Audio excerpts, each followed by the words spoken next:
Secara kasat mata, Natal itu enak untuk ditonton. Ada dua peristiwa di malam Natal itu yang bagus sekali dilihat. Pertama, ada bintang berekor.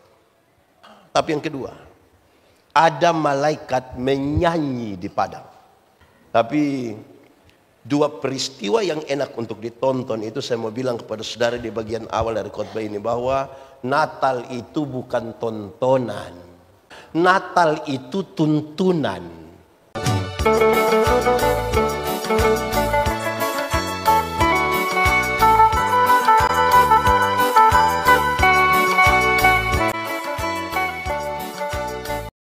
Bapak Ibu Saudara-saudara, mari kita berdoa untuk pemberitaan firman Tuhan. Mari berdoa. Ya Tuhan Allah, kami mohon kepadamu, kuatkanlah dan teguhkanlah iman kami.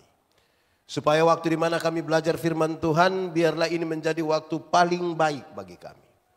Tuhan, kami berdoa, Tuhan jauhkan semua pengguna pencobaan, biar dalam damai-Mu kami belajar firman Tuhan. Berkati hamba-Mu dan berkati semua orang yang memberi hidupnya untuk pemberitaan ini.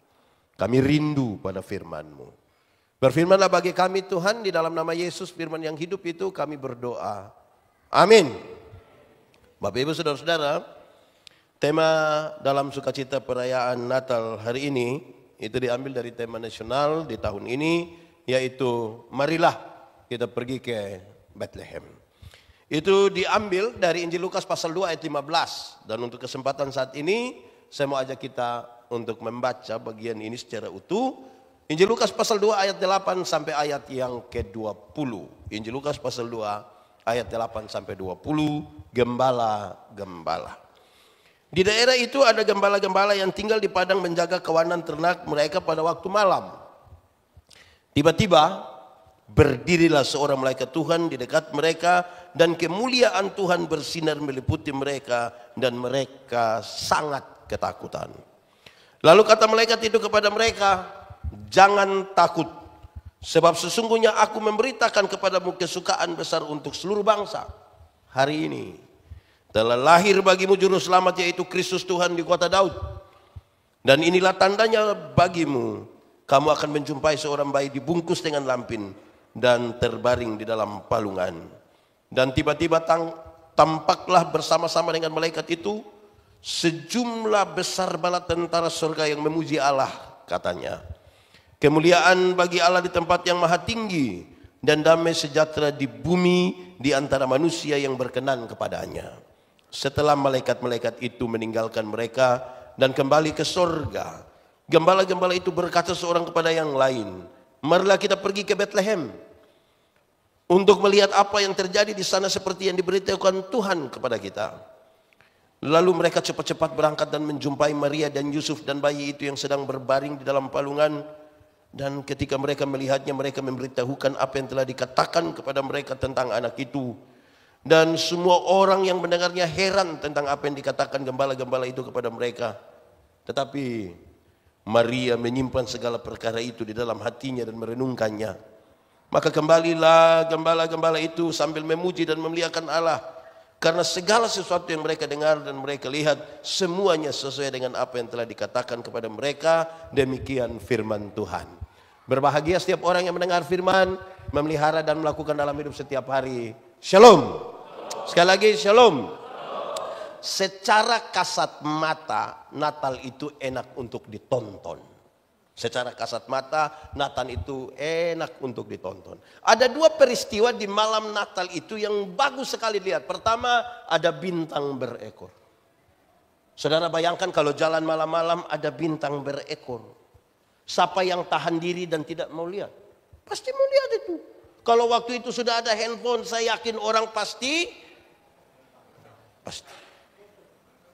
Itu pertama. Tapi yang kedua, ada malaikat menyanyi di padang.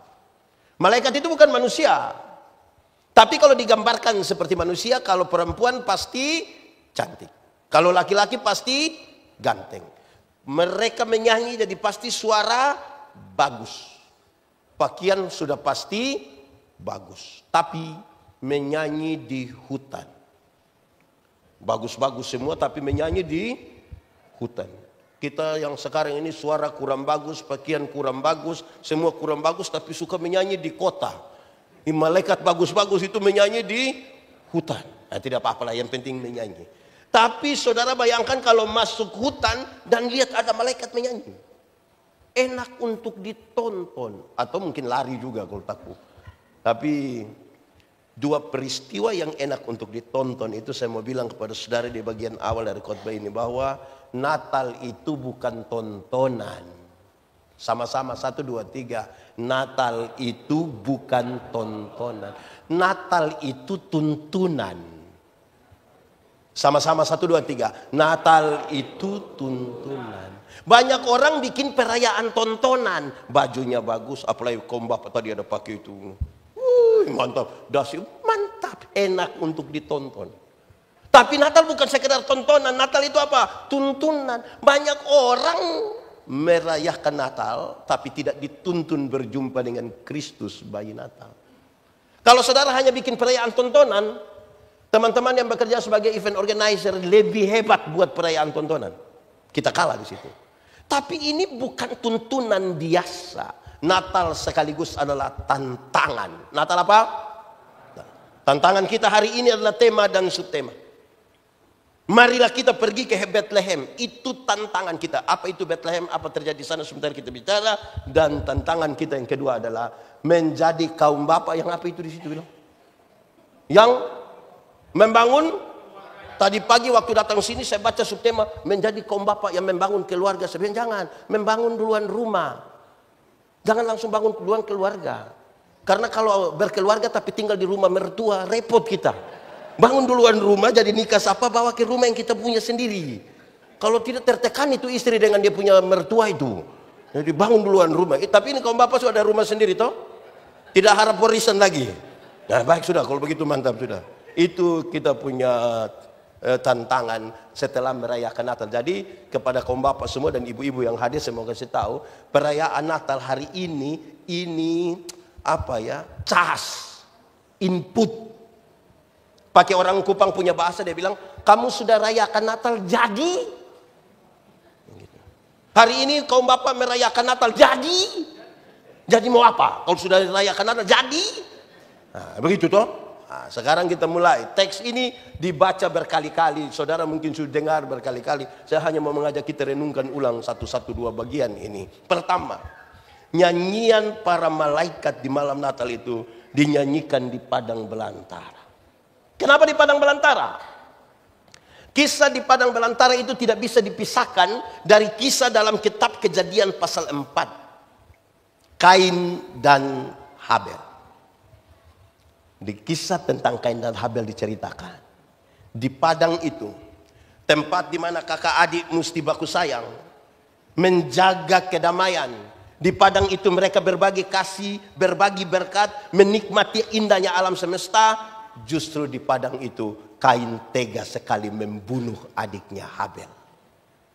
Karena itu nyanyian perdamaian dari sorga ini pertama kali dinyanyikan di tempat di mana persaudaraan lagi sementara bermasalah.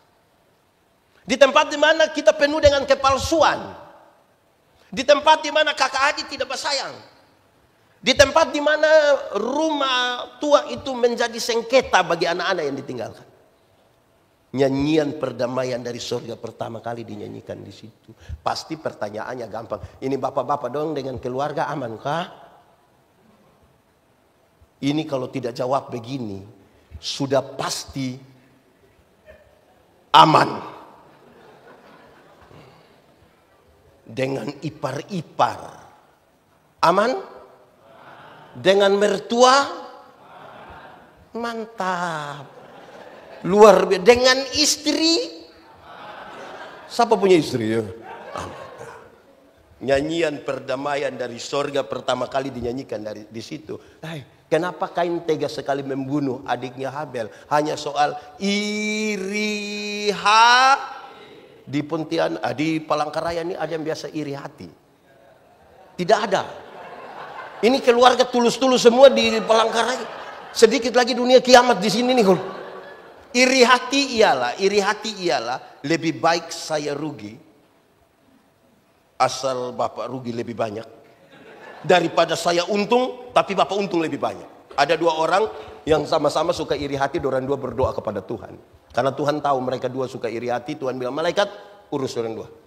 Malaikat datang, malaikat bilang, karena kamu berdua suka iri hati, maka Tuhan bilang hanya satu yang berdoa. Yang satu tidak usah berdoa. Tapi yang berdoa itu dia minta apa? Yang tidak berdoa akan dapat 2 kali lipat. Jadi kalau beliau minta motor 1, Pendeta Yandi dapat motor. Woi, di antara kami siapa mau berdoa? Woi. Tapi karena harus berdoa, maka tarik undian siapa yang mau berdoa. Ya. Tiba-tiba Pendeta Yandi tarik, dia yang harus berdoa. Saya pikiran ini. Kalau saya minta kaya, nanti Pak Pendeta lebih. Saya pikiran. Saya telah hitung-hitung sebenarnya. Sudah Tuhan. Kalau begitu kasih saya punya mata buta 1. Kalau Pendeta Yandi buta 1, beliau buta berapa? Buta 1 rugi atau tidak? Buta 1 rugi atau tidak? Rugi atau tidak? Tapi lebih senang lihat orang buta iri hati. Orang iri hati itu, orang lain yang beli kulkas, dia yang kedinginan di rumah. Lama-lama dia membeku di sana. Sebentar pulang dari sini jalan kaki, ada orang bawa motor hampir tabrak dia, dia silih sedikit. Itu orang lewat 20 meter jatuh. Brrr. Dia bilang apa? Mampus. Lihat begini dia punya bapak yang jatuh. Senang sekali lihat orang susah dan susah sekali lihat orang. Di Palangkaraya ada begitu? Ada? Ada? Ada di sini? Pakai baju warna apa itu? Yang begitu-begitu. Karena Natal harus dimulai di situ. Natal mesti mulai di situ. Saudara tahu, Kain tega sekali membunuh adiknya Habel karena apa? Perjumpaan antara akal dan perasaan sudah tidak lagi berimbang. Orang tidak hitung itu saudara atau tidak. Kasihan. Dulu orang tua lahir kita, orang tua punya pesan hanya satu. Anak, kamu kawin orang baik-baik. Yang dia bilang kawin orang baik-baik itu, jangan sampai kamu punya persaudaraan yang dulu makan sama-sama, dulu main kelereng sama-sama, hancur tagal kamu menikah. Jadi dengan ipar-ipar ada baik ini. Kenapa suara menurun? Nah, Natal ini menjadi penting ini. Ya, kawin orang baik-baik. Kalau tidak akal dan perasaan tidak lagi berimbang, tidak bisa. Harus berimbang. Perjumpaan akal dan perasaan yang berimbang membentuk karakter manusia. Ya, ayam itu ada otak, tapi tidak pakai otak. Makanya tidak ada sekolah ayam. Atau di Palangkaraya ada sekolah ayam. Ayam itu ada hati kok tidak? Ada, dia punya nama hati ayam. Tapi dia tidak pakai perasaan. Makanya ayam tidak pernah cemburu. Nah, saudara lihat, waktu Tuhan menciptakan manusia laki-laki dan perempuan, bukan sekedar jenis kelamin yang dia bedakan. Ada bagian lain yang disebut pola untuk dikelola, yaitu saya sebut satu sekarang berkaitan ini. Soal pola berpikir. Laki-laki itu cenderung rasional. Bapak-bapak, suami-suami itu cenderung rasional. Makanya bapak-bapak kalau bicara selalu bilang, saya pikir. Ibu-ibu itu kan lebih banyak pakai apa? Perasaan. Makanya mereka kalau bicara selalu bilang, saya rasa. Bayangkan menikah 20 tahun, suami hanya saya pikir, istri hanya bilang saya rasa. Lantas saudara pikir ada bahagia? Hidup tidak bisa pakai pikiran saja. Penyeimbangnya adalah perasaan. Hidup juga tidak bisa pakai perasaan saja. Penyeimbangnya adalah logika. Untuk itulah bapak-bapak berjumpa dengan ibu-ibu. Natal harus dimulai di situ. Gagal mengelola itu pikiran dan perasaan, konflik pasti terjadi. Relasinya rusak. Rusak antara manusia dan rusak dengan Tuhan. Saya ingat saya melayani di Pulau Selatan di NTT, Pulau Sabu. Kami biasa ibadah rayon. Di sini sebut apa ya? Beberapa rumah tangga di satu wilayah disebut apa ya? Lingkungan. Kami di sana sebut rayon. Kami ibadah rayon itu hari Senin, hari Rabu, hari Jumat. Kami pergi itu nanti dorang sudah buka tikar besar begitu. Terus yang akan pimpin ibadah dia duduk di yang paling tinggi, duduk bersila, semua duduk bersila. Lampu paling besar ada di dia. Saya pergi begini, dorang sebanyak, jemaat sebanyak. Saya mulai pimpin ibadah. Saya berkhotbah, dorang senyum-senyum. Saya pikir pasti masuk ini, pasti. Yang menarik, Kami sudah selesai ibadah, dorang masih senyum-senyum. Saya mulai pikiran dengan jemaat punya senyum. Saya bilang, jemaat, kamu senyum-senyum apa? Dorang tambah senyum lagi. Saya panggil seorang diaken, Welmin Ceriu namanya. Saya pakai bahasa kampung. Saya bilang, Nadau, kamu senyum-senyum apa? Dia ambil satu pena, dia tulis di satu kertas kecil, dia antar kasih saya. Saya penasaran sekali. Saya coba buka, ternyata dia tulis, maaf, Bapak punya resleting tidak tarik gitu. Saya macam mau tampar dia itu. 1 jam kita sama-sama di sini, engkau lihat ada masalah di saya, engkau diam-diam. Saya tanya, menurut saudara tadi orang punya ibadah ada jalan baik atau tidak? Baik atau tidak? Baik atau tidak? Tidak baik kan? Hanya soal apa? Perasaan.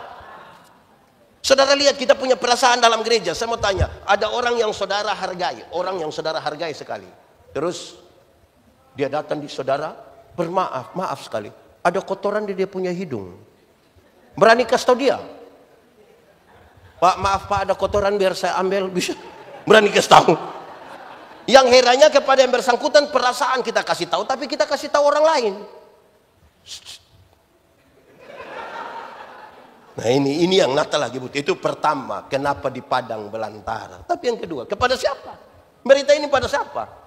Sebelum nanti kita lihat bagaimana mereka pergi ke Bethlehem. Berita ini ditujukan, dikasih tahu kepada para gembala. Ceritanya ringan sekali. Waktu itu gembala-gembala ada di padang. Tapi siapakah gembala-gembala? Dalam masyarakat Palestina, gembala-gembala adalah salah satu dari sekelompok orang yang tidak bisa dipercaya. Mereka bekerja di waktu malam. Kebanyakan itu jaga orang lain punya ternak. Mereka suka bertengkar, berkelahi soal lahan untuk pakan ternak. Mereka suka tipu. Berkelahi, tipu dengan apa tadi? Bertengkar, rampas lahan. Saya mau tanya, di sini ada bapak-bapak tukang tipu? Ada kok tidak? Oh berarti ini bukan turunan gembala ini. Oh bapak-bapak di sini jujur-jujur semua. Bapak-bapak dorang ini aneh. Malas ikut ibadah kaum bapak. Istri bilang, papa ikut ibadah kaum bapak. Ikut sedikit, rajin gereja, rajin ibadah sedikit. Kenapa? Wih setuju lain bapak-bapak. Tapi, ada 2 tapi. Tapi pertama dorang pergi latihan vokal grup kaum bapak. Itu sampai jam 2 subuh. Istri telepon, papa belum pulang. Ada latihan. Di Palangkaraya ada juga. Yang latihan sampai lari pagi itu ada dia. Ini hancur ini. Sudah bagus, sudah latihan, sudah bagus. Pulang jam 4. Yang kedua kalau menyanyi di gereja, kirim duluan anak-anak. Lapor kepada pendeta. Pendeta, kaum bapak nanti menyanyi itu setelah firman. Kenapa? Belum lengkap. Betul juga ya, kaum bapak di sini belum lengkap juga. Karena sampai subuh. Yang menarik ada lagi. Habis menyanyi, dia pulang. Ada juga kaum bapak begitu. Ada di sini dia. Tadi ada menyanyi di depan sini. Kadang bukan pulang. Gayanya mantap sekali. Habis menyanyi, terus misalnya masuk. Baik saudara-saudara, pendeta yang pimpin bilang, kita sama-sama masuk dalam pengakuan iman bersama semua orang percaya pada segala tempat, segala waktu. Mari kita mengikrarkan pengakuan iman kita menurut pengakuan iman rasuli. Woi, bapak-bapak yang tadi menyanyi itu dengan santun sekali, seperti ada kebutuhan khusus. Merokok di situ. Ada juga, ada. Ada ikut ibadah. Bisa tunjuk sedikit, bisa tunjuk gitu. Gembala-gembalain tidak bisa dipercaya, tidak bisa dipercaya, tukang tipu dan tukang bertengkar. Di sini ada bapak-bapak suka bertengkar, yang sedikit-sedikit tersinggung itu ada, sedikit-sedikit tersinggung ada, sedikit-sedikit mau keluar dari GKI mau bikin gereja baru di situ ada dia. Aduh, kita pusing lah kalau dengan bapak-bapak begitu. Nah ini yang mau membangun keluarga tukang tersinggung. Nah sekarang saudara, membawa berita, sekarang harus mendefinisikan dulu. Kabar baik ini akan didefinisikan oleh orang yang tidak bisa dipercaya. Oh, kita mau kasih tahu apa? Saya mau tanya, kalau orang tolong kita terus kita bilang terima kasih, itu baik atau tidak? Baik atau tidak? Mantap? Betul? Amin. Kalau begitu saya mau tanya, ibu-ibu, di sini tidak ada ibu-ibu. Ini anak SMP semua yang ada. Ibu-ibu, siapa punya suami yang pagi-pagi ibu siap sarapan terus suaminya bilang terima kasih sayang? Ada? Ada, boleh angkat tangan? Oh, ada satu, mantap, mantap. Bahagia sudah ibu itu rumah tangga. Baik, mantap sudah. Ini bapak-bapak ini dengan istri tidak pernah terima kasih. Tapi istirahat kantor makan di warung sudah bayar lagi, terima kasih lagi. Kadang-kadang janji itu, mbak, besok saya datang lagi ya mbak. Ada juga bapak-bapak begitu. Ada di sini nih. Itu fam apa dia itu? Bapak-bapak. Coba sebentar malam pulang istri siap makanan. Terus dengan luar biasa coba bapak bilang terima kasih. Saya yakin istri pikiran. Kalau bapak-bapak sampai bilang terima kasih, istri pasti pikiran. Istri punya pikiran itu ada dua. Yang satu pasti istri pikir begini. Tidak tahu roh apa naik di sapu suami. Karena tidak pernah buat, tiba-tiba dia buat kan. Ibu masa mau percaya langsung. Yang kedua, pasti ibu pikir begini. Jangan-jangan ini hari terakhir. Jadi tiba-tiba dia baik. Jadi mendefinisikan diri sebagai orang bisa dipercaya itu repot. Di sini bapak-bapak semua bisa dipercaya? Mantap? Luar biasa. Tepuk tangan dulu kasih bapak-bapak. Saya kasih contoh. Misalnya ada bapak-bapak suka terlambat datang di kantor. Kantor di Palangkaraya biasa masuk jam berapa ya kira-kira? Ya 7.30. Dia biasa terlambat. Datang biasa jam 8 setengah 9. Tiba-tiba setengah 7 dia sudah ada. Paling pertama. Saudara pergi lihat itu bapak datang paling tempo. Saudara percaya setelah dia dengar khotbah ini dia akan pergi besok itu setengah 7. Saudara yang teman kantor bisa langsung percaya? Lihat dia. Hei bapak kenapa datang cepat sekali hari ini? Tadi malam saya baru dengar khotbah. Saya ingin sekali berubah. Saya mau datang. Saudara percaya? Ini dia mau jadi orang baik ini, saudara percaya? Saudara pasti pikir, hari pertama. Jadi mendefinisikan diri sebagai orang percaya, bisa dipercaya itu susah. Dia jadi bendahara, ada pemeriksaan tersinggung. Kau kira saya biasa makan duit? Bapak, kalau benar tidak usah tersinggung, diam-diam saja orang periksa. Kenapa? Itu memang Natal ini memang mesti kasih tahu kita. Gitu. Dia orang yang tidak bisa dipercaya. Kepada gembala-gembala. Tadi malam waktu saya dijemput kita makan di family, terus saya bilang begini, anak-anak yang ikut saya itu ratusan orang, 400 lebih orang. Ada separuh kami seduduk lama pas sampai begini terus dia video call dia istri. Halo sayang, ini ada dengan Bapak Yandi. Saya bilang dia baru datang. Dia baru datang. Ini kami acara juga paling lama 1 jam lagi. Kalau dia sampai rumah jam 2 itu bukan dari sini. Karena kadang-kadang dia bikin narasi seolah-olah lihat ini ada dengan Bapak Yandi. Tunggu. Tapi bapak-bapak di sini mantap semua toh. Oh majulah ini negara kalau bapak-bapak begini. Bapak-bapak itu luar biasa. Nah saudara-saudara. Sudah kepada gembala-gembala. Tempatnya di Padang. Sekarang isi beritanya apa? Ada malaikat datang. Berdiri di antara gembala-gembala. Berita isi apa?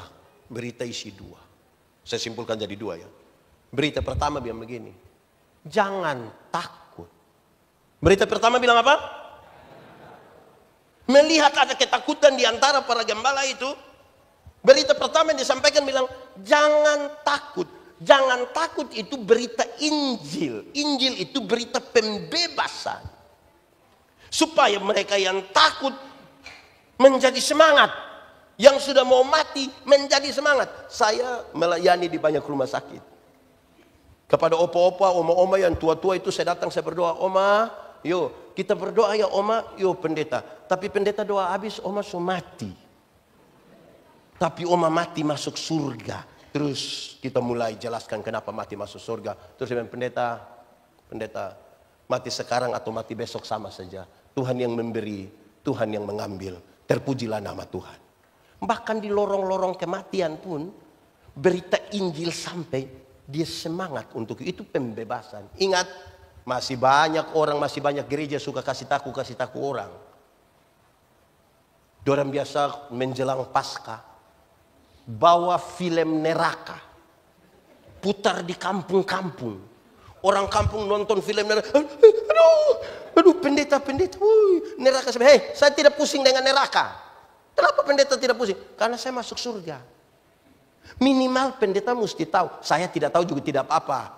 Karena saya kalau masuk surga bukan karena ketakutan hukuman di neraka. Saya masuk surga karena Tuhan Yesus mati ganti saya. Supaya apa? Kalau saudara baca perjanjian lama, saudara akan temukan celakalah. Saudara baca perjanjian baru ketika Yesus lahir, Yesus melayani, Yesus mati, Yesus bangkit, Yesus naik ke surga, Roh Kudus dicurahkan. Saudara tidak menemukan itu kata celakalah. Tapi apa? Jangan takut, jangan takut, jangan takut. Supaya kalau ada orang datang ke saya, ada anak muda datang ke saya, pendeta Yandi, saya rasa saya manusia paling berdosa di dunia. Saya bilang, Adi, pendeta juga orang berdosa. Tapi jangan takut. Karena kasih Tuhan lebih besar dari kita dua punya kesalahan. Itu pembebasan. Bayangkan kalau ada orang datang kasih tahu saya, pendeta Yandi, saya rasa saya manusia paling berdosa. Iya, saya lihat engkau punya muka berdosa ini, saya lihat. Engkau ini kalau tidak bertobat kaki tangan akan patah buang semua, patah-patah. Ini berita apa macam begitu? Berita apa itu? Injil itu pembebasan. Supaya yang takut menjadi semangat. Nah, Injil itu ada dua. Injil ada berapa? Injil ada berapa? Satu. Mati masuk surga. Sama-sama. 1, 2, 3. Mati masuk surga itu Injil. Untuk apa badan bagus-bagus, pakaian ketat-ketat, hidup kaya raya, mati masuk neraka?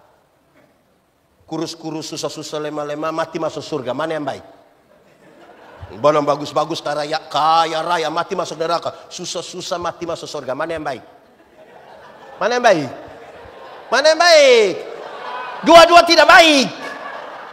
Yang bagus itu badan bagus-bagus, pakaian ketat-ketat, hidup kaya raya, mati masuk. Tapi kita ini Tuhan baru kasih kepercayaan kecil saja langsung lupa Tuhan.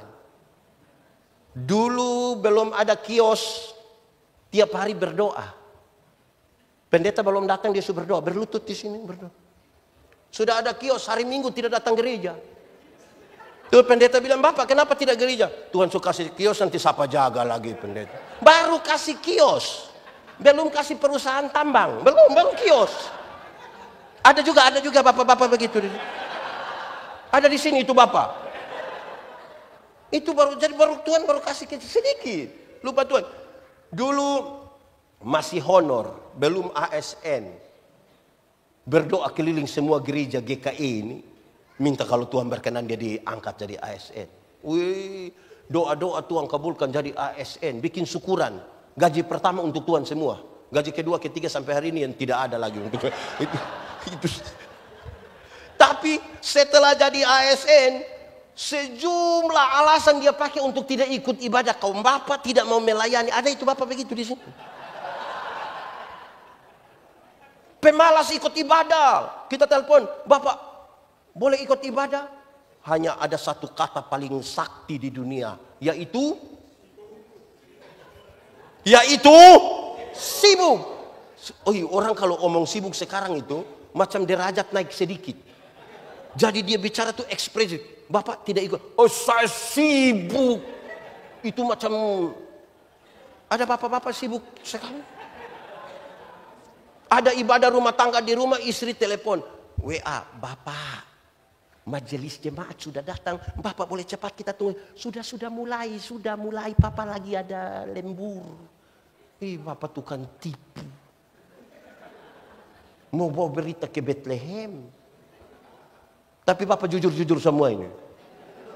Ini muka jujur semua ini. Saya lihat ibu-ibu mulai ragu dan bapak-bapak.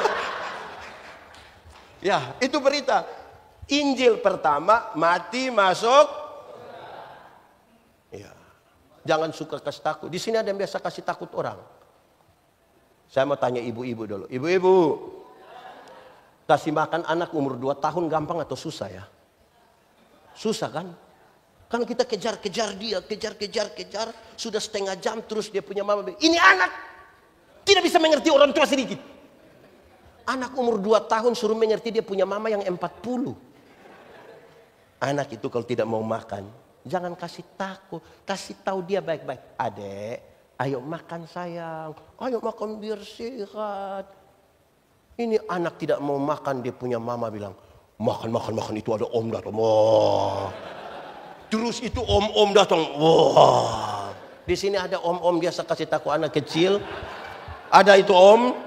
Ingat kita sutua anak-anak nanti besar. Dia kasih takut kembali kita. Apa yang kamu tidak mau orang perbuat kepadamu, jangan coba-coba perbuat pada orang. Malam-malam kalau anak-anak kecil belum bisa tidur, jangan kasih takut dia. Kasih tahu dia baik-baik. Adek, Bobo sayang. Ayo Bobo, biar bangun besok pagi itu sehat. Badan kuat. Ayo Bobo. Adek belum Bobo, papa mama Bobo duluan nanti. Ayo Bobo. Ini anak belum mau tidur. Papa mama sepakat kasih mati lampu. Setelah lampu mati dia punya papa keluar dari pintu belakang menuju jendela kamar. Dengan yakin sekali dia punya papa garuk jendela.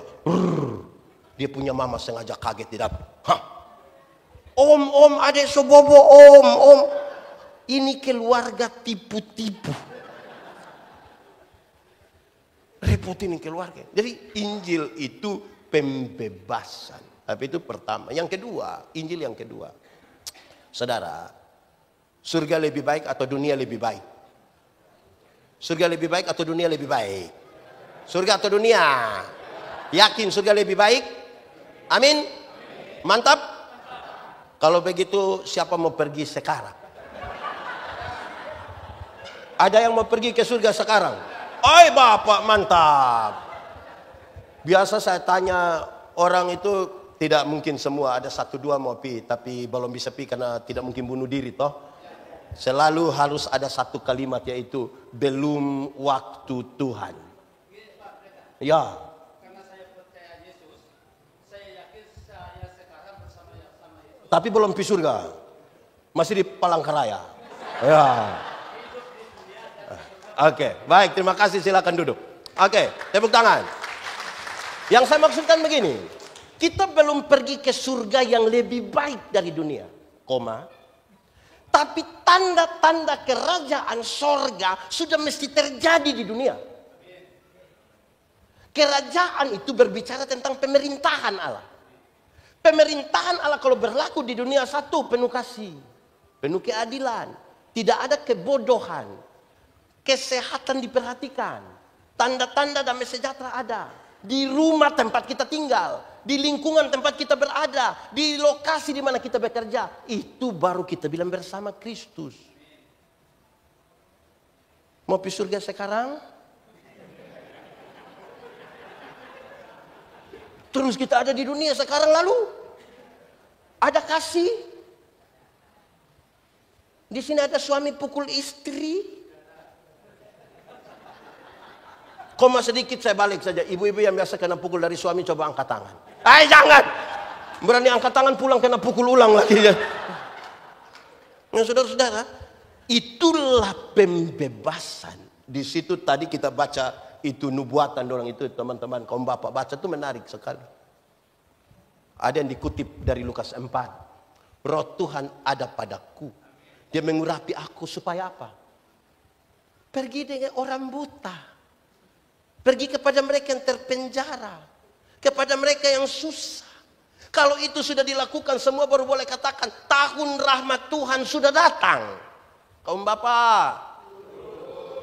Mantap. Itu beritanya. Setelah berita itu disampaikan, Tanda-tandanya kasih tahu, kamu akan berjumpa bla bla bla untuk menjawab itu nubuat. Lalu tiba-tiba tampaklah sejumlah besar bala tentara Allah yang memuji Allah. Katanya, dia bilang, kemuliaan bagi Allah, damai sejahtera di sama-sama 1, 2, 3. Kemuliaan bagi Allah, damai sejahtera di. Nah, ini menarik ini. Ini menarik ini. Ini nyanyian bersama. Tidak boleh ada sesuatu yang melebihi kemuliaan Allah. Seperti apapun hanya Allah yang perlu dimuliakan. Damai di bumi ini ada damai ini.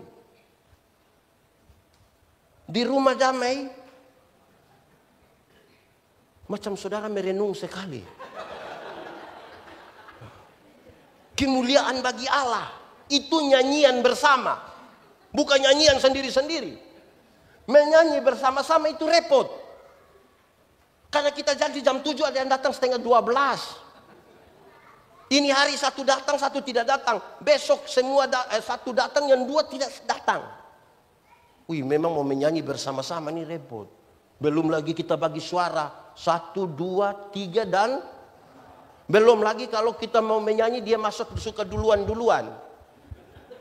3, hai dunia, hai tunggu dulu kita mau nyanyi sama-sama. Hai, kenapa begitu jemaat? Murid Tuhan Yesus itu ada berapa?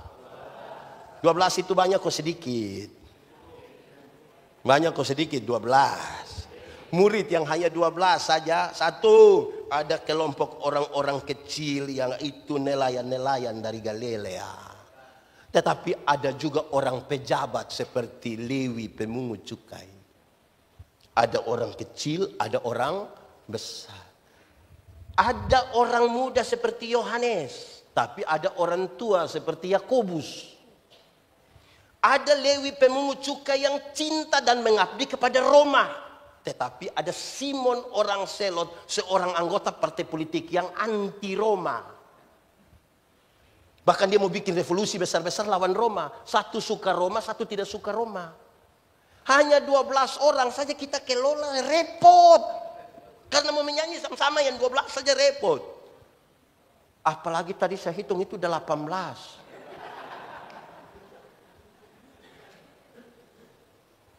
Repot itu. Ini akan jadi nyanyian bersama. Ada kaum bapak yang kalau rapat dia omong paling banyak. Waktu kerja dia tidak datang. Ada kok tidak coba? Nah ini akan nyanyi bersama-sama. Ada yang waktu kita bikin acara dalam rangka hari ulang tahun Galilea, kita bikin seminar, dia hanya bertanya begitu rupa sampai dia jawab kembali itu pertanyaan. Ada yang usul semua program di muka bumi dia usul, tapi itu orang kikirnya minta ampun. Jangan coba-coba minta sumbangan, jangan. Dalam rangka perayaan Natal dalam rangka perayaan Natal tahun 2024 dan tahun baru 2025, maka setiap kakak diharapkan dapat mengumpulkan dana 100.000 rupiah. Aduh, jangan coba-coba pergi minta di dia. Ada bapak-bapak begitu juga. Ini akan menyanyi bersama-sama ini. Ini akan menyanyi dengan kita ini. Wih, repot juga tuh. Wih. Ada yang pas ibadah dia tidak ada. Pas makan muncul. Ada juga. Ini akan menyanyi bersama-sama. Yang itu nyanyian isinya kemuliaan bagi Allah, damai di. Wih, damai kok kalau saudara lihat begitu damai. Tanggung jawab ini memang.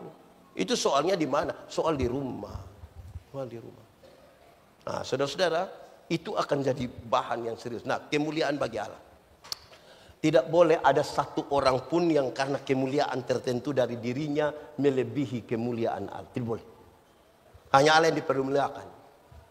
Kami di Gemit, Gereja Masih Injil di Timur. Gereja Masih Injil di Timur itu kurang lebih sama dengan GKI. Setiap 4 tahun kami mutasi. Kalau GKI berapa ya Pak Pendeta? 8 tahun. Kami setiap 4 tahun mutasi. Ini jemaat ini. Kalau dorang ada suka pendeta, dorang menghadap sinode. Sinode, jangan kasih pindah dulu kami punya pendeta. Kenapa? Kami sementara membangun. Oh, dia kepala tukang. Jadi kalau dia pindah pembangunan tidak.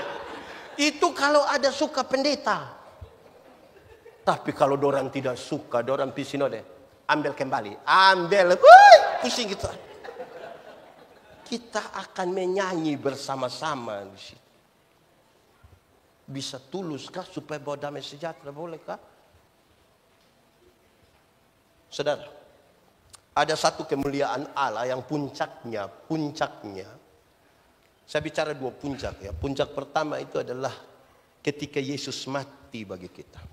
Alkitab mencatat Yesus tidak mati konyol, tetapi Yesus dimuliakan di salib supaya kita yang terputus hubungan dengan Tuhan karena dosa sekarang berjumpa kembali dengan Tuhan dalam relasi yang kuat. Ada satu lagu ini lagu lama, orang tua dong pasti masih ingat lagu ini. Coba kita menyanyi. Pada saat tubuhki jauh dari lihat salib Tuhan berdiri, sepotong kayu kasar, sepotong kayu tanda dosa di sana Tuhanku telah mati. Ku datang pada salib itu, ku datang pada salib itu. Ku kenangkan cinta, ku kenangkan cinta Tuhan.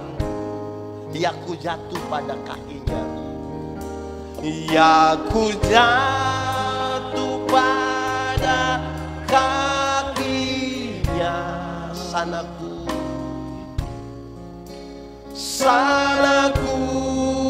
dapat ampun dosa. Kenapa banyak bapak-bapak suka bertengkar di rapat-rapat majelis? Kenapa satu pendeta menghujat pendeta yang lain? Kenapa gereja-gereja di Indonesia saling menghakimi satu dengan yang lain? Karena kita lagi bertengkar di luar kemuliaan salib. Orang berusaha membesarkan dirinya, membesarkan organisasinya, dan lupa pada kemuliaan Allah. Siapakah yang berani menatap kemuliaan Allah? Kenapa ada orang sombong di dunia? Karena dilihat ke kiri dan ke kanan. Kalau lihat kiri kanan kan kita bisa lebih hebat dari satu atau dua orang. Tapi melihat kepada Kristus, siapa yang berani memandang kepada. Datang pada salib itu kita hanya dengan jujur tertunduk dan hanya bisa katakan, ku datang pada salib itu. Apa yang kita kenal? Ku kenalkan cinta Tuhanku, ya ku jatuh pada kakinya, ya ku jatuh pada kakinya.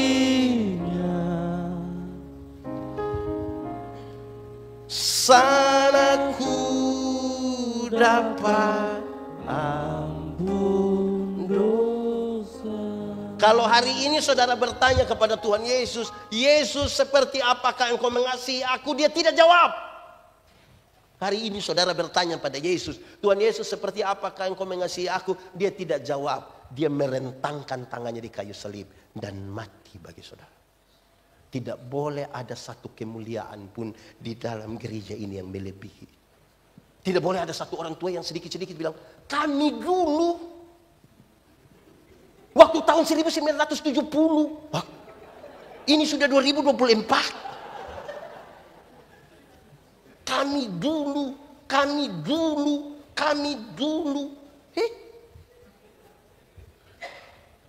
Waktu tahun 1970 pindah di situ dia ulang. Waktu tahun 1970 pindah di situ ulang. Waktu tahun 1970. Lama-lama dia baru bangun, orang bilang 1970. Saudara lihat, Allah dimuliakan. Tidak boleh ada gitu. Allah dimuliakan, kemudian damai di bumi. Damai di bumi. Saudara, damai sejahtera ialah segala sesuatu yang mendatangkan kebaikan bagi umat manusia. Segala sesuatu yang mendatangkan kebaikan bagi umat manusia adalah damai sejahtera. Kalau begitu, yang mendatangkan kebaikan bagi umat manusia tidak semuanya itu enak. Supaya manusia selamat, salib. Enak itu salib. Saudara pernah sakit gigi? Itu orang yang menyanyi bilang lebih baik sakit gigi daripada sakit hati. Itu karena dia belum pernah rasa.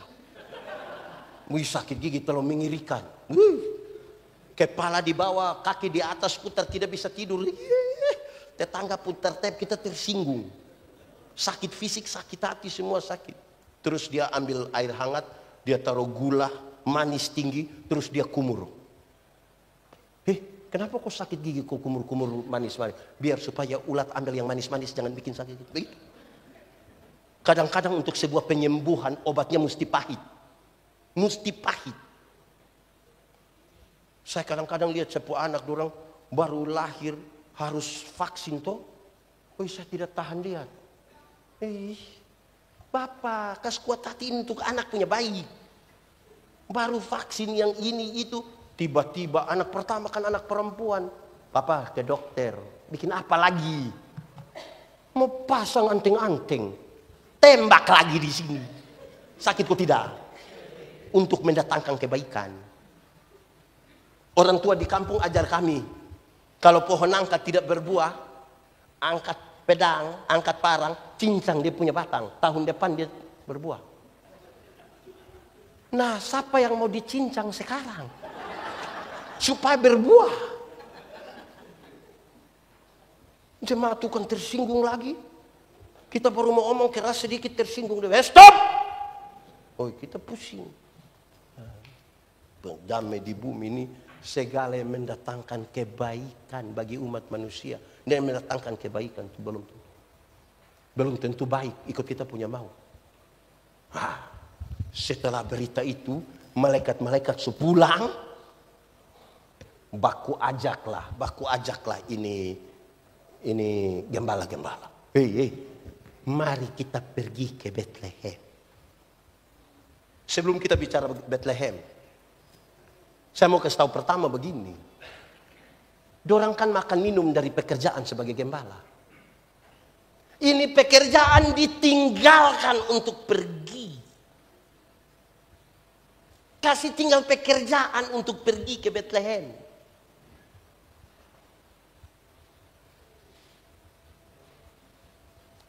Kalau saya punya video satu beredar luas sekali. Waktu saya bilang begini. Kalau pesta jam 5, ibadah jam 5. Pilih. Kalau pesta jam 5, ibadah jam 5, kita pilih mana? Pilih pesta juga tidak apa-apa lah. Jangan terlalu rohani-rohani sekali. Jangan juga. Pilih ibadah, pilih pesta tidak apa-apa. Yang menjadi soal itu adalah alasan memilih. Bapak, kenapa tidak pergi ke ibadah tapi ke pesta? Pendeta minta maaf.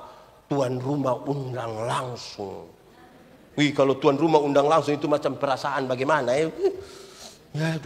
Tuan rumah undang.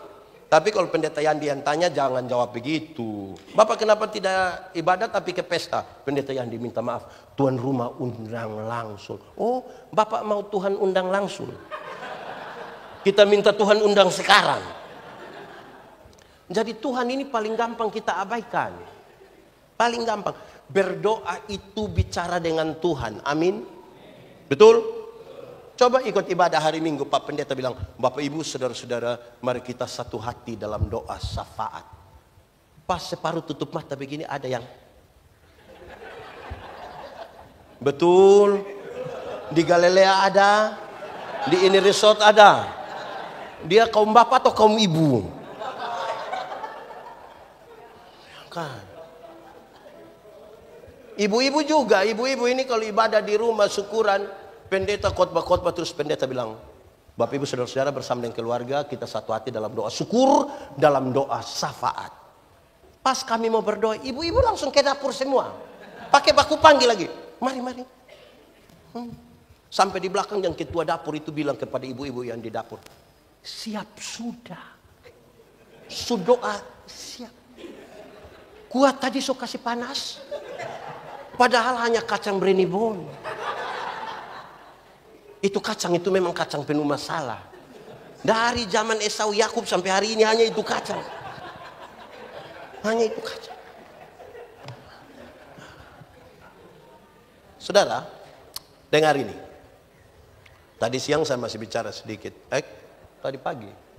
Saudara, bangsa Israel itu kemudian bicara tentang hak kesulungan.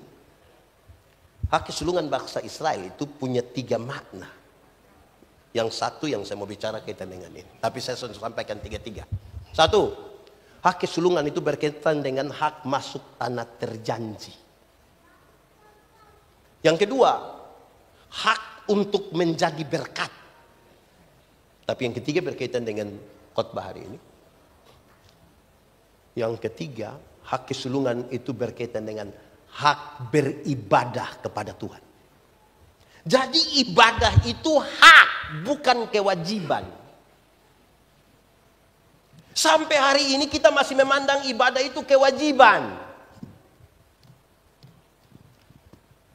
Sehingga orang kalau sekedar menjalankan kewajiban, orang yang hanya jalankan kewajiban kan dia bilang, kok yang penting, pokoknya, yang penting, pokoknya. Karena kewajiban. Sekarang hak, saudara bekerja, punya gaji. Gaji termasuk hak atau kewajiban? Kalau orang tidak kasih gaji, marah? Demo? Kenapa demo? Hak. Hak. Ini hujan sedikit tidak berani datang ke hak. Karena nanti haknya rusak. Hujan sedikit tidak berani ambil hak. Karena nanti hak rusak. Jadi ibadah itu hak. Bukan kewajiban.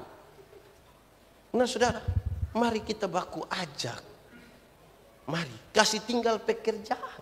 Nanti kita tuntaskan. Ini ada satu orang bilang ke saya, bilang begini, pendeta, kerja itu kan ibadah toh pendeta? Saya bilang, oh betul. Betul. Kerja juga. Kalau begitu untuk apa kita ada gereja lagi? Kerja saja kan su ibadah. Tidak usah ada foto salam. Ibadah. Jadi bapak-bapak jangan gaya bilang, kami memang tidak setia ibadah. Tapi kalau bedah rumah, siap. Ikut ibadah baru pergi bedah rumah. Bukan ibadah tidak ada, bakti sosial ada. Jangan begitu. Ini bapak-bapak bakti sosial atau bapak-bapak gereja? Nah, sekarang kita bicara Bethlehem. Bethlehem menurut arti katanya, Bait Laham, rumah roti, rumah makan. Jadi ajakan ini mengatakan, mari kita pergi ke rumah makan. Mantap. Itu yang tadi ibadah tidak ada pas makan. Karena pergi ke ini juga repot juga. Pusing kita. Saudara, yang saya mau katakan kepada kita tentang bagian ini adalah di Bethlehem itu ada 2 peristiwa penting. Peristiwa pertama adalah peristiwa pemerintahan. Ada sensus penduduk, di mana Kaisar Agustus mengeluarkan perintah supaya setiap orang mendaftarkan dirinya di kampung asal. Kedua, oleh karena perintah itu, maka keluarga-keluarga dari mana-mana termasuk Yusuf dan Maria, mereka mesti pulang ke kampung mereka di Bethlehem. Jadi Natal itu dimulai dengan berkumpulnya keluarga-keluarga akibat maklumat pemerintah. Supaya pergi dan mendaftarkan diri. Koma, kalau saudara baca ayat 1 sampai ayat 7 dia bilang, kasihan. Tidak ada tempat bagi mereka di rumah penginapan. Kenapa? Karena ada banyak orang pulang. Penginapan penuh. Sekarang, kalau bilang tidak ada tempat bagi mereka di rumah penginapan, berarti Yusuf ada cek-cek rumah penginapan. Dia ada ketuk di WB situ kah? Halo, yo, ada kamar. Kenapa? Saya punya istri mau melahirkan. Sekarang hanya ada 2 kemungkinan. Pertama, penuh. Tapi yang kedua, diorang punya tradisi kan menarik. Seorang perempuan yang melahirkan oleh karena lelehan dan darah itu dia akan disebut najis. Dan kalau dia najis, apa saja yang dia sentuh akan menjadi najis. Sekarang kalau dia ada di itu rumah penginapan, jadi najis semua. Pertanyaannya, pilih uang, kan kita kasih sewa rumah toh, ada banyak orang datang toh, dapat uang kan? Tapi tiba-tiba ada satu datang mau bikin najis dan kita tidak terima uang. Pilih mana ya kira-kira ini?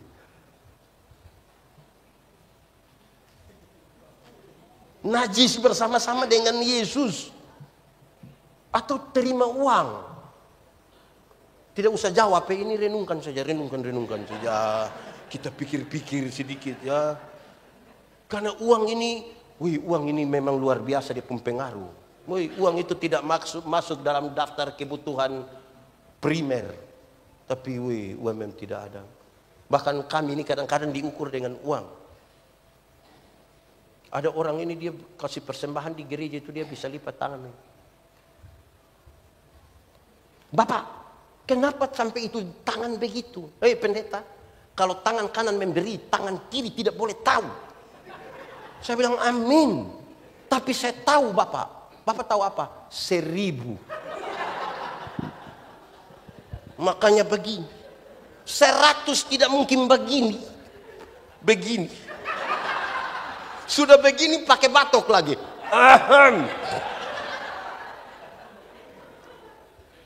Saya 2 minggu lalu pergi ke Gorontalo.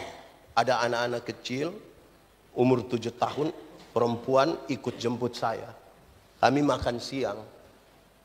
Ada yang sekolah? Tidak. Mau kepingin jemput pendeta. Oke. Ada besar mau jadi apa? Mau jadi pendeta. Mau kaya yang jadi pendeta.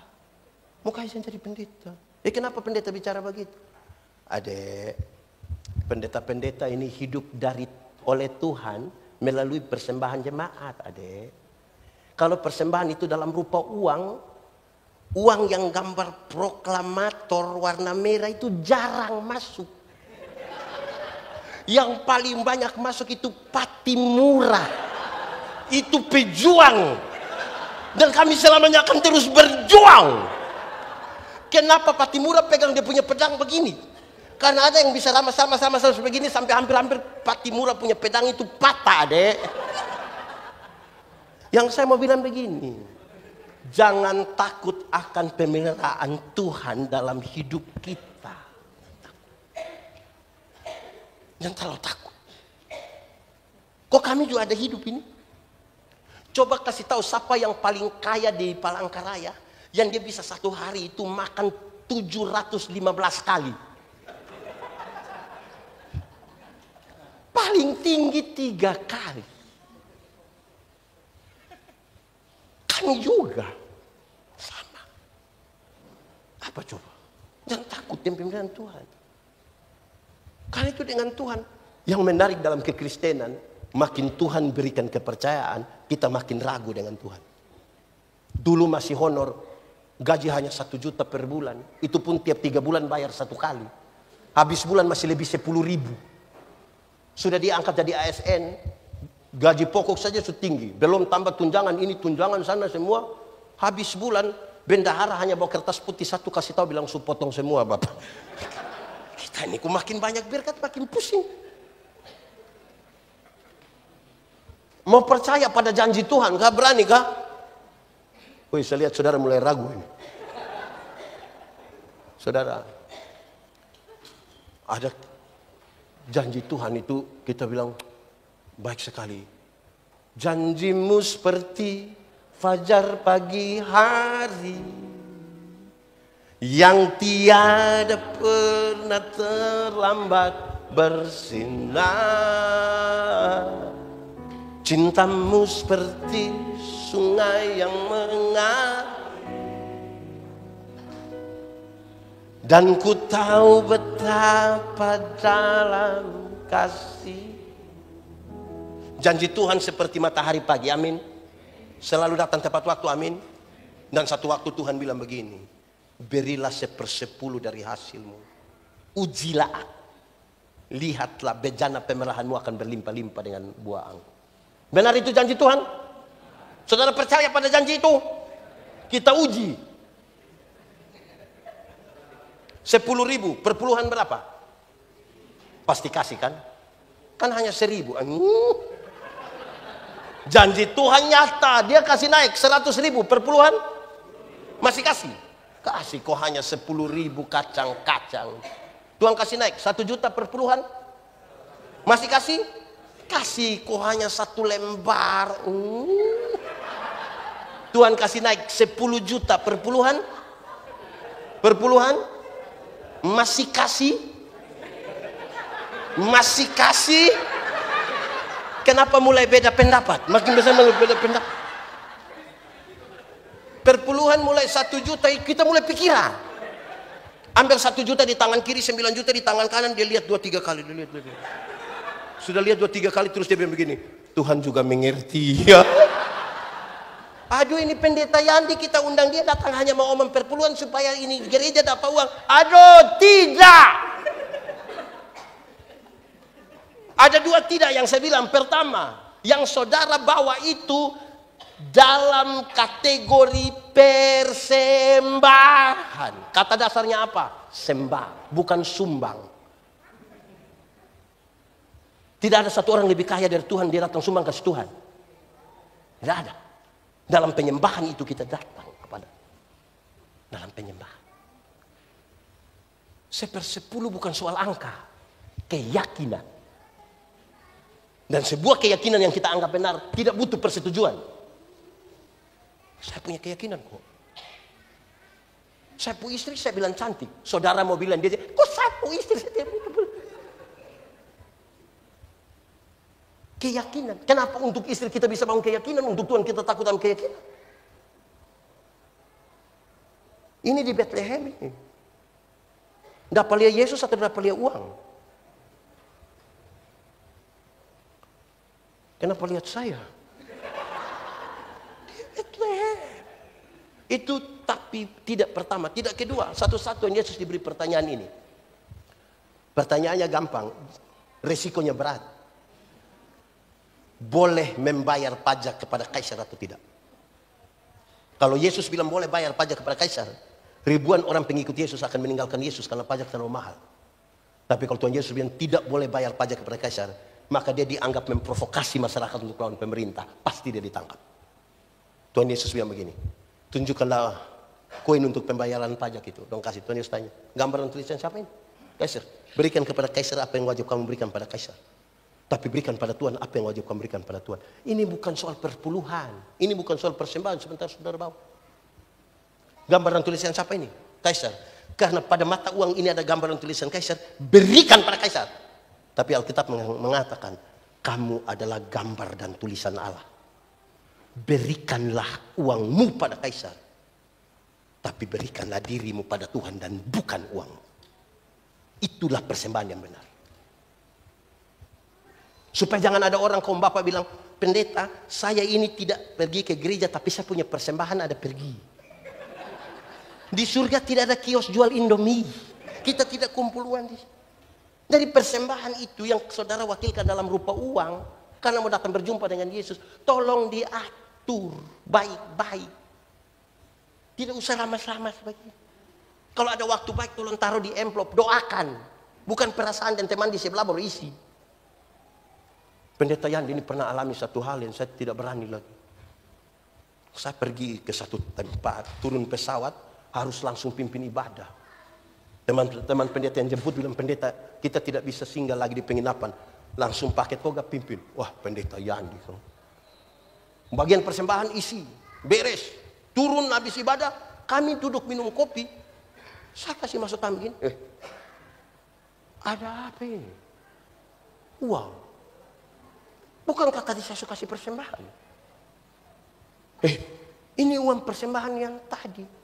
Lalu yang saya isi tadi apa? Saya mulai pikir-pikir tadi apa ya yang saya isi. Ternyata saudara, yang saya isi itu boarding pass. Ada tulis lengkap-lengkap saya pun nama. Ada STH lagi di belakang. Aduh. Tolong siap bye-bye, tolong siap bye-bye dari rumah. Tolong. Kita mau ke Bethlehem. Nah, kalimat ajakan. Saya perlahan-lahan bicara Bethlehem. Saya tambah waktu mungkin 10 menit saudara. Habis ini kita makan. Seadanya ini.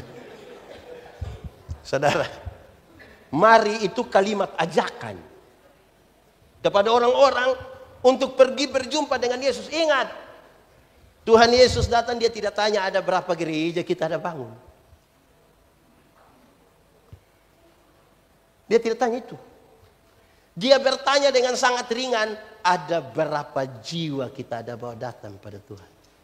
Yang kita ajak dia, mari ke Bethlehem. Satu saat, Tuhan Yesus kasih tinggal ribuan orang yang baru saja menikmati sebuah mujizat. 5.000 orang laki-laki. Hanya 5 roti dan 2 ikan. Woi, dorang cerita. Lebih berapa bakul? 12. Kenapa lebih? Oh, tidak ada yang bungkus. Di sini, hati-hati. Kita mati dengan kesan.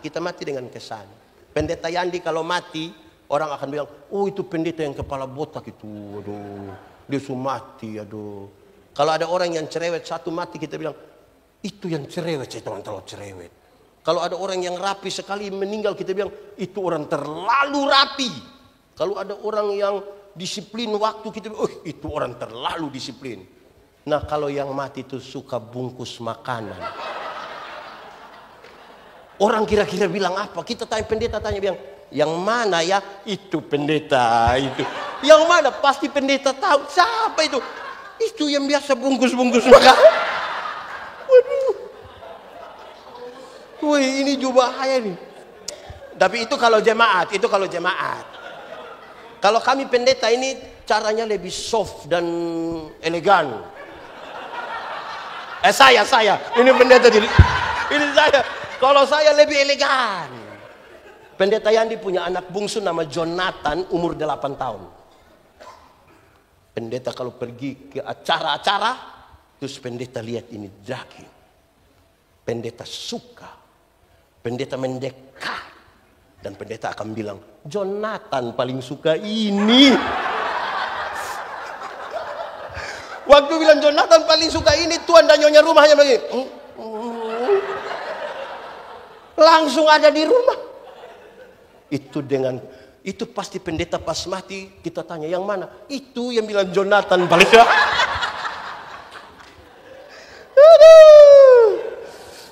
Oke. Saudara, Tuhan Yesus kasih tengah dorang. Tuhan Yesus pergi ke Gerasa. Di Gerasa Tuhan Yesus hanya berjumpa dengan satu orang yang kerasukan legion. Kalau omong legion berarti dia kerasukan roh jahat kira-kira 6.000 roh jahat. Berapa ribu? 6.000. Bayangkan kita punya teman kaum bapak yang satu roh jahat, dia punya otak saja kita pusing. Ini 6.000. Ini orang terlalu jahat.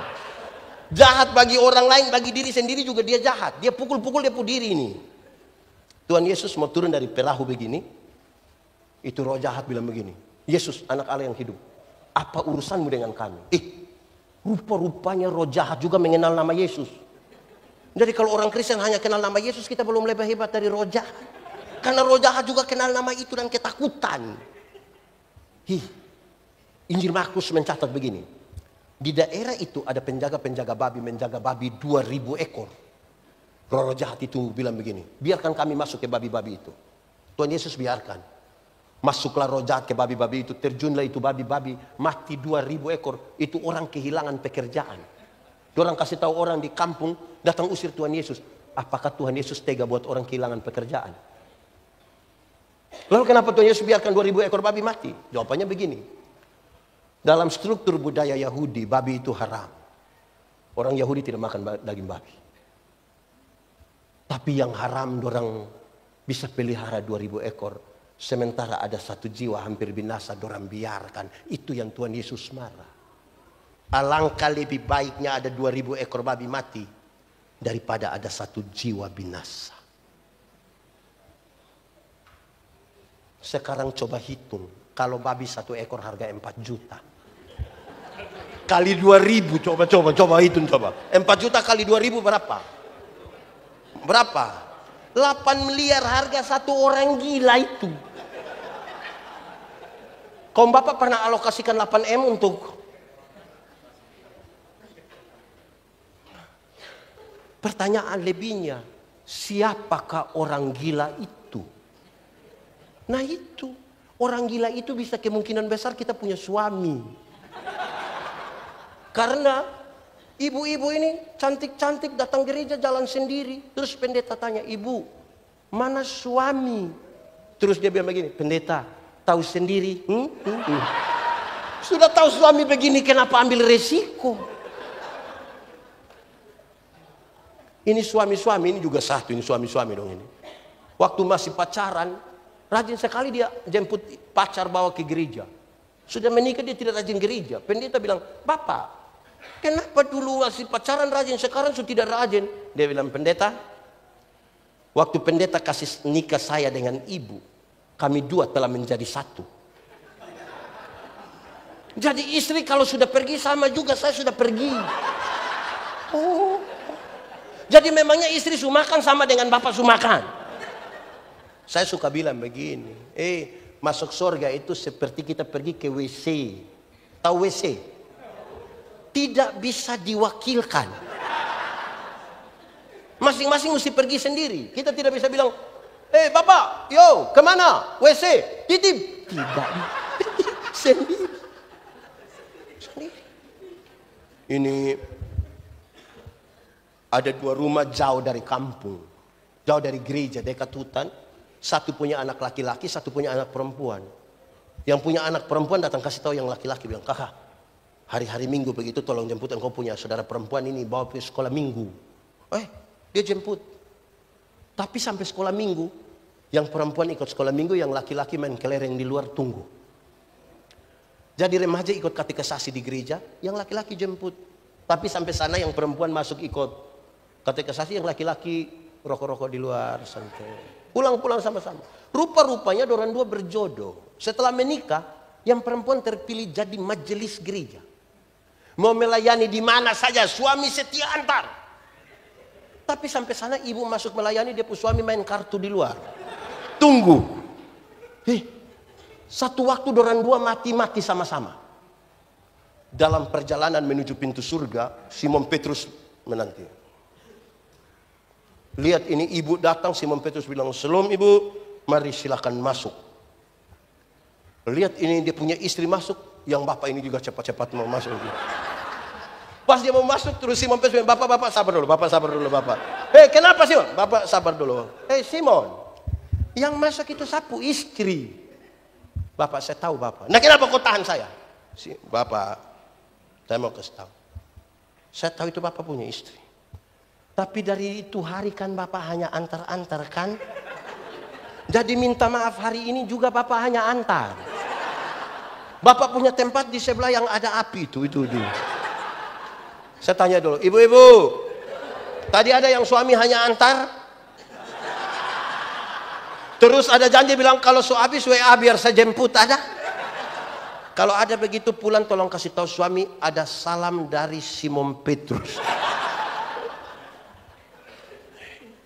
Saya ini, mari kita pergi ke rumah roti. Satu saat mau naik ke atas gunung. Tuhan Yesus bilang kepada murid-murid, murid-murid, kamu semua bawa batu ya? Oke. Semua bawa. Sampai di atas, Tuhan Yesus tanya, kamu bawa batu? Ya Bapak. Mana kamu pun batu? Semua punya batu besar begini. Hanya Simon Petrus punya kecil. Kan dia pikir, yang penting nama batu. Tuhan Yesus kan tadi hanya bilang bawa batu, yang penting batu. Terus Tuhan Yesus bilang begini, baik, ini batu saya akan rubah menjadi roti dan masing-masing akan makan. Dia punya. Simon Petrus, aduh, saya punya paling kecil. Pas mau turun Tuhan Yesus bilang, jangan lupa bawa batu ya. Sampai di bawah, dorang bawa semua, tapi Tuhan Yesus tidak omong. Simon Petrus bilang, ini sudah begini lama tidak omong-omong, sudah lapar lagi. Terus tiba-tiba Tuhan Yesus bilang, oke, semua ada bawa batu? Yo, mana kamu pun batu? Semua punya tetap begini. Simon Petrus punya besar. Besar sekali. Terus Tuhan Yesus bilang begini, baik, sebesar itulah dosa-dosamu. Karena sudah tidak tulus menjalani perintah tapi tidak tulus. Penuh, ada bapak-bapak ini ikut gereja, dia ikut kaum bapak, diajak bagus ini, pengurus sudah ajak, bapak-bapak ikut ibadah kaum bapak ya, baik. Saya pergi tapi jangan suruh saya berdoa ya, jangan suruh. Berani suruh saya berdoa, saya tidak mau pergi. Ais bapak mau apa? Bapak-bapak, saya mari kita pergi ke Bethlehem. Di situ ada tugas pemerintah. Di situ ada berkumpul keluarga-keluarga. Jangan sampai kita cinta kerja sampai lupa keluarga dan lupa Tuhan. Jangan sampai terlalu cinta keluarga sampai lupa Tuhan, lupa kerja. Dua-dua mesti jalan. Karena kepada satu Tuhan yang sama kita berjanji menjadi suami yang setia. Tapi kita juga berjanji menjalankan tanggung jawab. Saya marah beberapa pasangan nikah. Saya nasihat orang. Saya bilang, hei kamu ini tidak boleh cerai. Tidak boleh. Kenapa pendeta? Hei, saya mau kasih tahu kamu. Dulu waktu kamu menikah, orang tua itu bukan tidak ada kerja. Dorang ada kesibukan, tapi dong kasih tinggal itu kesibukan datang urus kamu nikah. Keluarga bukan tidak sibuk, dorang sibuk kasih tinggal itu datang urus kamu nikah. Tolong hargai itu. Bahkan babi yang tidak tahu apa-apa saja ikut mati gara-gara kamu punya pernikahan. Kasihan sekarang kamu mau cerai.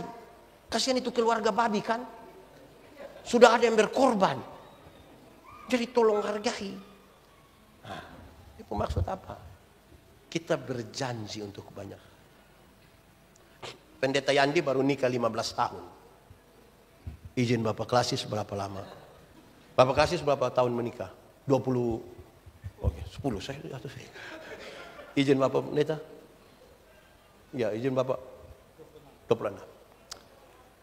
Kami kalau hadir di undangan nikah yang muda-muda sekarang, yang nikah muda sekarang ini, terlalu mantap dalam pernikahan. Ada prewed lah, ada semua. Beda kami dulu ini, kami punya nikah ini dekorasinya hanya ada gambar 2 burung. Ada tulisan mohon doa restu. Kalau ada perahu nanti dia awan itu dari kapas. Dorang beli kapas yang di itu tempel-tempel begini. Ada yang pakai pisang lah. Beda dengan dekorasi nikah sekarang tuh. Pakaian bagus lagi. Apalagi kalau dorang mulai masuk. Yang MC bilang, kita sambut raja dan ratu sehari. Dorang dua teng teng. Baru menyanyi lagu bagus-bagus lah. Beautiful in white. Tiba-tiba yang MC bilang, wedding kiss. Yang laki-laki dia romantis sekali.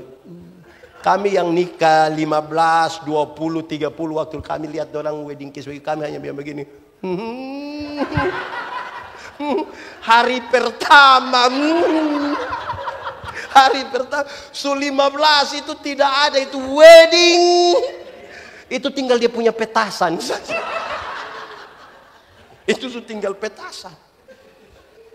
Itu hari pakai baju seperti betul-betul mempelai wanita tuh mantap. Bidadari, ratu. Sekarang paling-paling dia pakai daster. Itu juga robek di sini. Kita baru mau sentuh sedikit, ada panas-panas begini. Wedding kiss hilang Bapak, hilang. Jadi orang kalau kelihatan romantis itu kami hanya bilang, hari pertama. Marilah kita pergi ke Bethlehem. Nah, saya tambahkan satu hal terakhir. Kandang di Bethlehem. Mari kita ingat, saya bikin saudara berpikir sedikit jauh lah, tidak apa-apa. Gembala-gembala ini kan dorang jaga binatang di padang. Betul? Tiba-tiba ada kandang di situ. Dekat rumah. Binatang macam apa lagi yang di situ? Satu. Kemungkinan besar itu binatang domba yang dipersiapkan untuk dikasih persembahan ke Bait Allah. Kedua, ada unta atau keledai. Saya mau tanya, dulu ada mobil Innova ada? Avanza? Travel? Tidak ada. Nah, orang kemana-mana naik apa? Nah, unta keledai. Marilah kita dramatisir sedikit. Roti kan selewat. Di kandang itu ada Tuhan Yesus. Ada hewan yang mau dipakai untuk dibawa persembahan ke gereja, ke Bait Allah. Ada sebagai alat transportasi, berarti kekayaan. Pilih mana? Dorang masuk ini, ada oto, ada barang untuk persembahan, ada Yesus. Kira-kira pilih mana? Tidak usah jawab buru-buru, kan ini butuh perenungan toh. Ya, pilih-pilih baik-baik ya. Di tempat itu Yesus itulah. Tapi ada Innova juga di situ. Ada juga tempat untuk gereja di situ karena hewan bagus ini. Pilih-pilih saja. Tapi itu harus dari sini. Kita terganggu. Saudara, memang persembahan untuk Tuhan itu kita butuh pilih baik-baik. Ini ibu-ibu, pernah kau tidak pergi ke gereja singgah di kios? Pernah? Tidak pernah. Atau rumah memang kios memang? Saya suka tanya yang singgah di kios, itu singgah bikin apa? Singgah tukar uang pendeta. Oh, tukar kasih besar, tidak. Kasih kecil. Oh, yang pati murah. Ya, selamat merayakan Natal ya. Kaum Bapak ini luar biasa, tepuk tangan buat kaum Bapak dulu. Luar biasa kaum Bapak, karena kaum Bapak bikin acara, ibu-ibu pasti datang. Beda kalau ibu-ibu bikin acara, kaum Bapak pasti antar. Belum tentu masuk. Ya, tapi kita bersyukur ya, selamat merayakan Natal. Tuhan Yesus memberkati kita. Amin.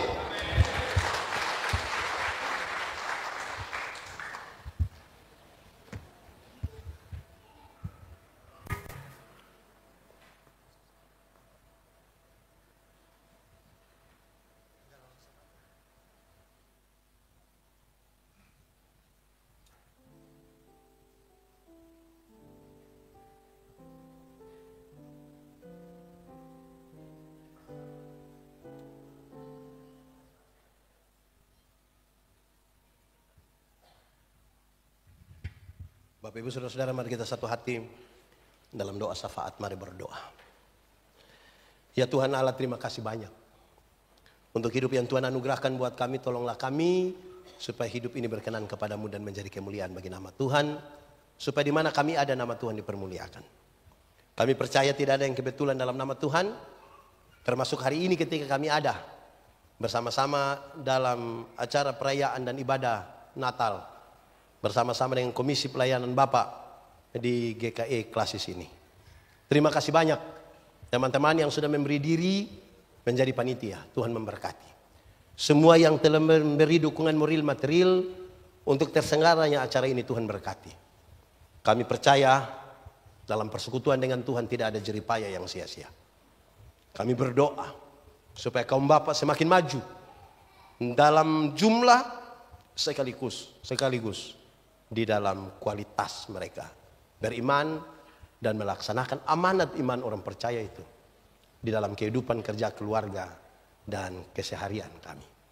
Terima kasih banyak kami bergumul dengan pekerjaan kami, keluarga kami, masa depan anak-anak kami, sakit dan penderitaan, hari tua dan semua hal yang menjadi bagian kami. Kami minta Tuhan jangan biarkan kami berjalan sendiri. Kami tahu hidup yang naik turun dalam seluruh dinamika. Kalau tanpa Tuhan kami tidak bisa ada seperti hari ini kami ada. Terpujilah namamu Bapa dan biar kemuliaan bagi Bapa di sorga. Tapi kami mohon damai-Mu di bumi. Biarlah kehadiran gerejamu di tengah-tengah bangsa ini memberi dampak positif bagi bangsa ini.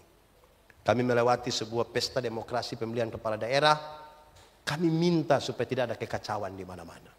Apapun yang akan menjadi hasil dari semua perjalanan pemilihan kepala daerah, biarlah semua kami siap untuk menerima kemenangan, siap juga untuk menerima kekalahan. Kami minta supaya bersama-sama dengan aparat penegak hukum dan semua kami bertanggung jawab bagi keamanan, kesatuan, dan persaudaraan di daerah ini. Kami berdoa bagi para penegak hukum, kami berdoa bagi semua orang yang memberi diri mereka melayani, baik sebagai pendeta, vikaris, majelis jemaat, dan semua pimpinan kategorial fungsional, teristimewa komisi, Bapak. Kami minta Tuhan memberkati kami. Dalam seluruh kekurangan dan keterbatasan kami minta supaya disitulah kemuliaan dan kesempurnaan Allah dinyatakan. Terima kasih banyak ya Bapak. Akhirnya semua yang kami lakukan hari ini semuanya kami persembahkan untuk hormat dan kemuliaan bagi nama Tuhan. Kami taruh seluruh pergumulan kami kepadamu bersama-sama di dalam doa yang Tuhan ajarkan bagi kami. Bapa kami yang di surga, dikuduskanlah namamu. Datanglah kerajaanmu, jadilah kehendakmu di bumi seperti di surga. Berikanlah kami pada hari ini makan kami yang secukupnya.